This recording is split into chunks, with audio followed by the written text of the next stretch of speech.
We are inside the PlayStation Theater in Times Square, New York, and I am with a hero to many people in the technology world.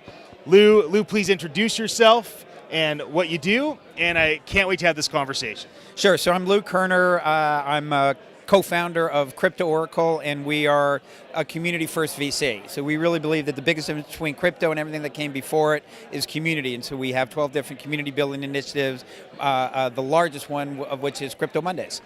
It's great. Crypto Mondays has become an international sensation, and so that's certainly a great success. Tell me about how you found out about this event and why you got involved as one of the speakers. Was it a relationship with Jody and Peel Browser or OpenSea? Give me a little insight into how this all happened. Sure. So I think Jody reached out because of our community, and we have different communities. A lot of conferences actually reach out to us to see if we'll partner with them in some way, and Jody reached out. And the reason that I wanted to get involved in the conference is, again, coming back to this whole community idea is you need to incentivize community. The idea of a community, everybody gets more out of it than they than they put in. And that's the magic. And to date, our industry is largely focused on cash-like incentives. So you mine a Bitcoin, so you get a Bitcoin, and then you turn it into cash. And that's great, nothing's wrong with that, but it turns out the vast majority of things that you want to incentivize community members to do, there's not enough money in it to really pay them, to incentivize them enough. So non-cash incentives, we really believe, are going to be the dominant form of incentivization for decentralized communities, and to some degree, that's NFTs. Yeah, no, that makes a lot of sense. How has today been? So you must have had expectations, right? Sure. I mean, there's 85 speakers. It's an oversold out crowd, several hundred attendees. It's 12 hours nonstop. You must have had expectations, good, bad, and different, and some were hopefully met and exceeded. But just give me an idea. How has the day gone so far for you?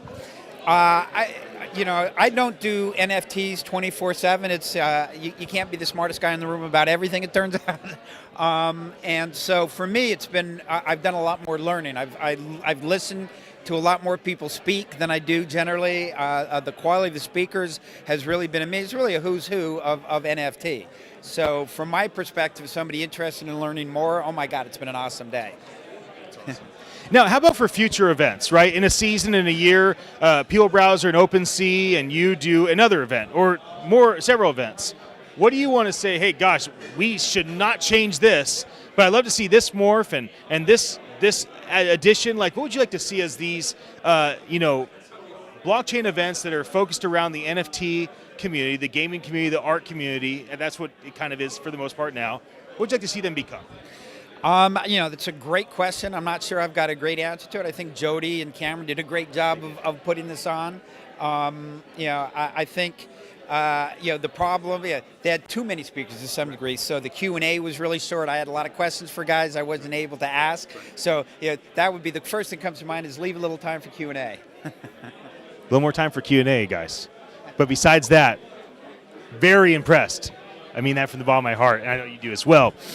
December 31st, 2019, the end of the year, the next 10 months, what do you and Crypto Oracle need to accomplish for you to say, mission accomplished, job well done, we really did a great job this year? Yeah, I think coming back to Crypto Mondays, which is our largest community initiative, we're targeting to get to over 100,000 members and really be the largest crypto community, decentralized, offline in the world.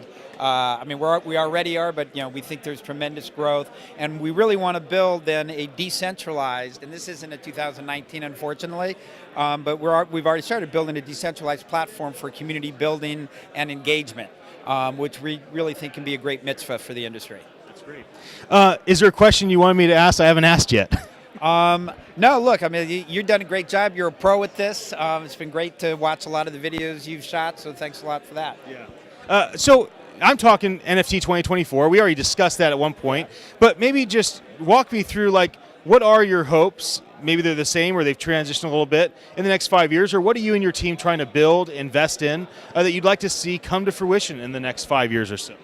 Yeah, I really believe, and I think we talked about this a little bit before, that the only thing I'm certain of is whatever it turns out to be, and I'm talking broadly, crypto is different from what anybody thinks it's going to be.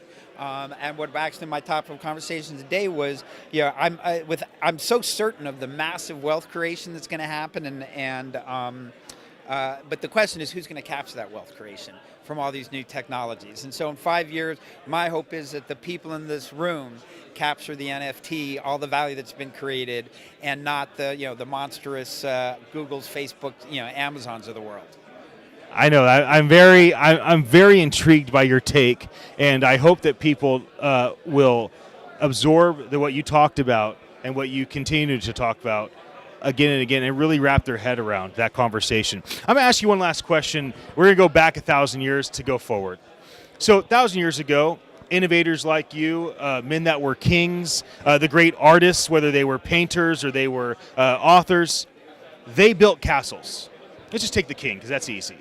He would say, I'm going to build a castle. It's going to take 325 years to be accomplished, which means the king committed his life, his grandkids' life, his great-great-great-great-great-grandkids' life to basically toil and suffer and face adversity and invest money and sweat and tears in their life into something they would never, ever enjoy because it was worth it for humanity, for their descendants, for their region.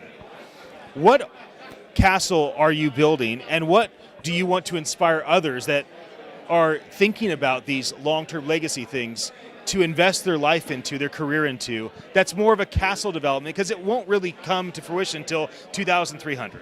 Look, I think all of what's going on now, and again, I don't think the guys at Facebook, Apple, Microsoft, Google, and Amazon, I don't think they're bad guys at all. I think they're great capitalists, and kudos to them, and it's great for them and their shareholders, but for the rest of the world, there's actually a better way.